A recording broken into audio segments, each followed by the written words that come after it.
add to this.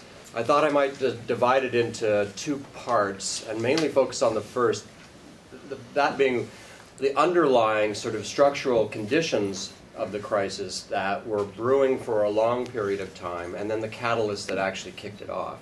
The catalyst probably could have been something different. It might have happened a year earlier, it might have happened a year later. The catalyst isn't really as important as what were the underlying conditions that got us to the point where the catalyst was able to tip us over into the worst economic crisis since the Great Depression, and something that we're by no means out of yet. And who knows, maybe by the time it is over, it will be as bad as the Great Depression. Anyway, so what are those underlying conditions? I think I can identify a number. I'm not even sure what the number is. Maybe 5 or 6 looks like from my notes here. One was declining real wages. From the mid-70s on, American workers' real wages stagnated. Family incomes continued to grow for a while because more and more women were entering the workforce, so the family's income was now supplemented by a growing share of women. But men were being driven out of the workforce, and overall net impact by the 80s was working families were holding steady, but in order to have any increase in their real standards of living, they were having to borrow, and borrowing became very easy, and more families did borrow. They borrowed through credit card debt, which became massive, and they borrowed through their homes because the values of their homes were rising even then, although it hadn't yet got to the extraordinary rates of increase of the 90s, but by the 80s, and for a long time before that, they'd been gradually rising. So you could borrow against the rising value of your house. And so more and more, the capacity of working people to consume mass production goods on the scale that they were being produced, so that there was some balance between production on the one hand and consumption on the other, was being supported by indebtedness rather than rising wages. Wages were decoupled from productivity in that point for the period of the 40s all the way through to the mid-70s, so a 35-year period. Productivity, labor productivity in manufacturing and wages rose in parallel with one another, and that meant that as more and more goods could be produced, more and more money was going to working people with which to buy the increased number of goods. So it was a kind of balance structured into the economy, and the reasons why, the mechanisms by which that balance was achieved could be a whole subject for discussion right there. But one of the key mechanisms was organized labor. If you were at Steve Babson's talk, you heard about his discussion of the UAW and the contracts that it negotiated in 47, 48. He talked about the great battle in 46 over trying to raise wages by 30% while holding prices of automobiles steady, and how that battle was lost. But over the next couple of years, 2 major battles were won. One was that wages would be linked to productivity, UAW wages, national productivity levels. That became the pattern for all the other CIO unions. That was then generalized into the public sector unions. And if the minimum wage was also increased more or less in line with productivity. So you had a structure in the American economy cobbled together, ad hoc, not fully grasped or understood even by the people who were responsible for its different pieces, the overall effect of which was to raise wages of most American workers roughly in line with national productivity growth. And that meant that you could have the doubling of the real standards of living of American workers. They could be able to live and own houses instead of being renters, and all the things that happened between 1945 and 1975 without going deep into debt. That all changed once wages began to stagnate, once productivity and wages were decoupled.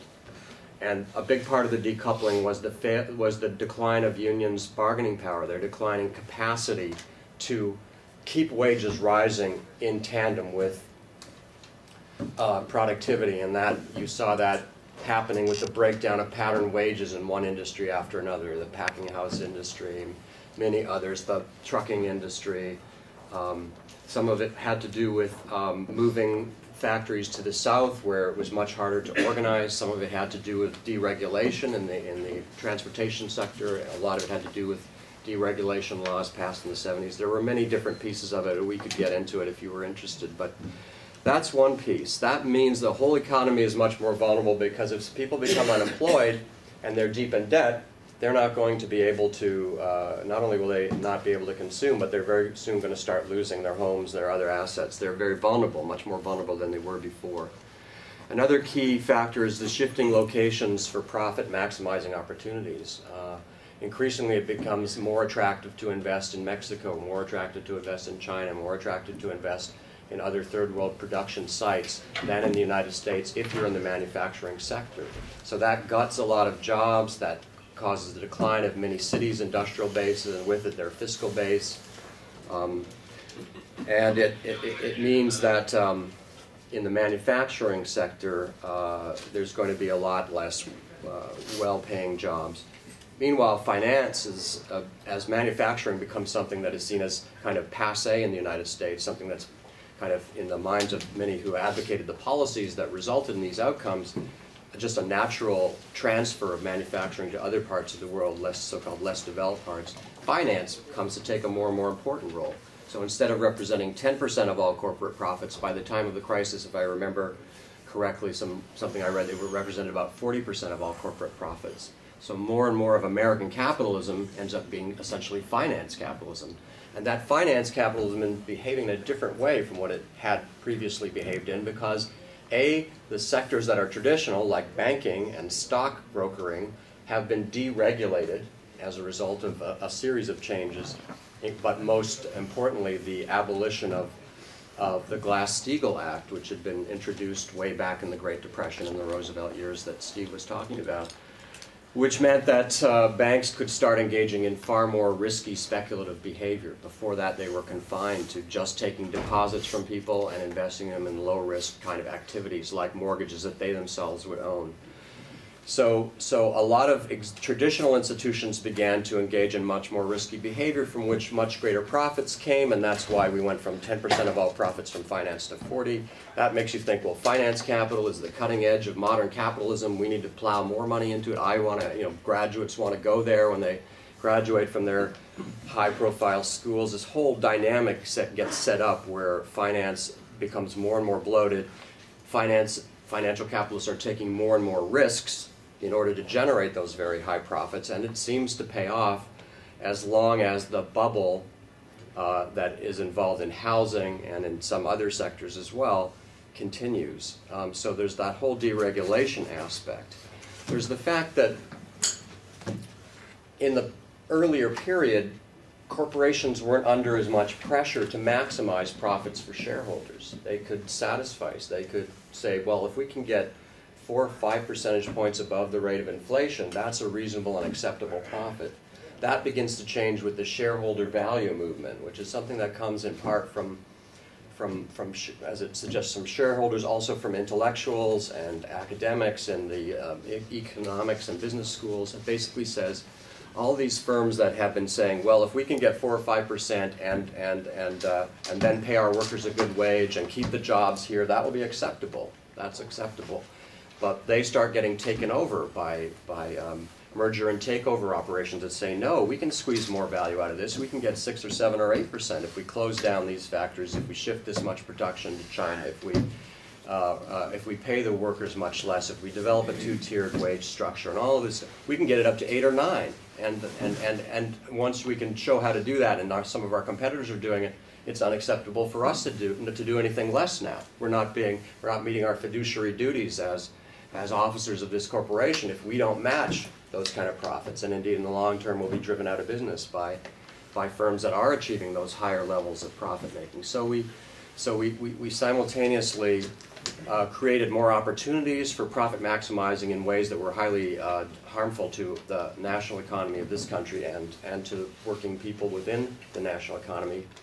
And we set in motion a dynamic in which that profit maximizing behavior became the norm. It became what corporate responsible and high quality and very highly paid corporate leaders had to do. If that was the measure of their success, was how great is your return, how fast therefore is your stock rising. How fast, that meant how fast was their pay rising, but it also meant how fast were the returns to all the others shareholders rising. So that's further reinforcing vulnerability in the sense that corporations and banks were also exposed to these more risky things, if anything made that bubble break. And also, it contributed to the redistribution of income that Steve's graph showed in terms of the share of income that was going to the top 10 or the top 1% by the late, by mid-2000s. It was back where it was at the previous peak in 1929 in terms of the distribution of income. And that has these negative effects I began with about people can't any longer buy what the economy makes. Even though the economy arguably is making less than it did before because so much is being made overseas, still we can't buy enough from the things that are being produced in this economy to keep everybody gainfully employed who wants to be. So all of this, I would say, how much time have we got left? Who's keeping track of time? I think you have about 5 minutes. Okay, good. Well, so I think that in a way, underlying these, and Peter will pick up where I leave off and perhaps take it in a slightly different direction. I don't know exactly how our political analysis compares, but ultimately the changes I've described, all of them, I would say, have to do with a changing balance of political power in this country. Because the declining of union capacity to bargain wages that will keep up with productivity is associated with the erosion of the effectiveness of the National Labor Relations Act. Attempts to reform it fail because the political coalition against any kind of labor reform that would close the gaps that had opened up since Taft-Hartley was passed in '47 fail. And corporations increasingly violate the law, that is such as it is, with all of its limitations, with impunity. You know, they have to pay small fines, but they're a fraction of the benefit that they derive from busting unions, firing union organizers, something that we're kind of familiar with right here at U of M at this particular moment. It's well worth the trouble to fire a few unions and pay union organizers and pay a few fines if you send a chilling effect over the rest of the workforce who who realize that whatever the law may say, they are no longer actually protected. So the erosion of political power for labor and the NLRA, the National Labor Relations Act, and the principles for which it stands, that every worker ought to have the right to organize if they want to without interference or threats or penalties from their employers, is increasingly reduced. Unions have gone from their peak in the mid-50s of 35% of the entire organizable workforce, and in many sectors like auto and steel and for that matter construction, 80 or 90%, to by the mid-80s about 20%. Now, as you saw if you heard Steve's, we're down to 7% in the private sector and 11 or 12% if you add in the public sector, which is much more organized but is now a target of very, very targeted attempt to dismantle that as the one high-profile nail that's still sticking up. So we've got 35% union density in the public sector, 7% in the private sector, and a whole bunch of state governors and legislatures trying to hammer down that 35% until it hits 7. At that point, it'll be game over. It'll be maybe not. It'll be very hard to reverse. It's already very hard to reverse. But Stephen's analysis showed us that by changing strategy, there is still potential for building on the deep crisis that we're in and the delegitimation of politicians, economists, and economic theories, and the capitalists themselves that got us into this mess. There's a lot of potential to build a movement given the level of delegitimation of these key actors that stepped into the changed balance of power and put in place the policies that I kind of, as a shorthand, call neoliberal globalization, NAFTA and other free trade policies of a very new kind that began to be introduced in the 80s, financial deregulation, other kinds of deregulation, policies designed to disorganize workers in terms of reduced union density, a whole raft of things that we could go into. The architects of those and the rationales they used to justify them are really a shambles at this point intellectually. They were never very good, but now the facts have shown just how bad they were. So that creates a lot of potential, but it's potential that has to be turned into reality. It doesn't automatically happen. Just as Stephen said, why didn't this upsurge that led to the CIO and changed the whole balance of power in American political system in the 30s happen in 1932 or 33 when the crisis was worst, when the delegitimation of the system was at its peak? Well, because delegitimation alone doesn't do it. You've got to organize people around an alternative vision, and organizing is slow and difficult work. And in 32 and 33, nobody was doing enough of it to make much of a difference politically. And so that's kind of where we are now. We're in this delegitimization stage, arguably. But not much organizing is happening. I mean, there's Working America. It's got 100,000 members now in Michigan, whereas 5 years ago it had none. That's probably the biggest organizing that's happening in this state. But unions are trying to hold their own. There's Occupy, but is Occupy organizing?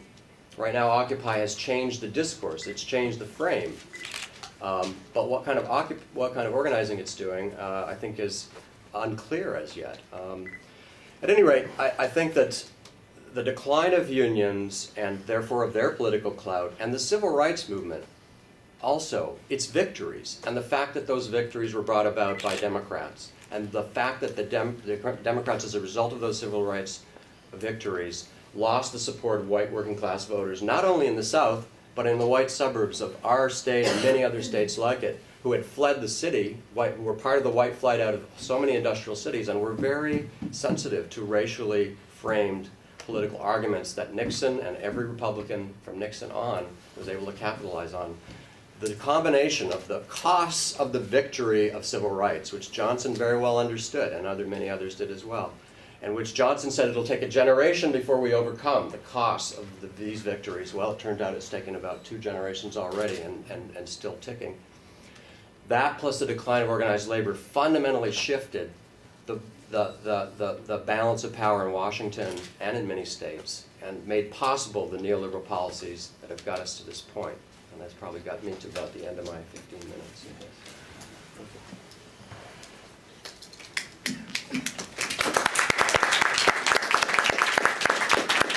And the catalyst hardly matters.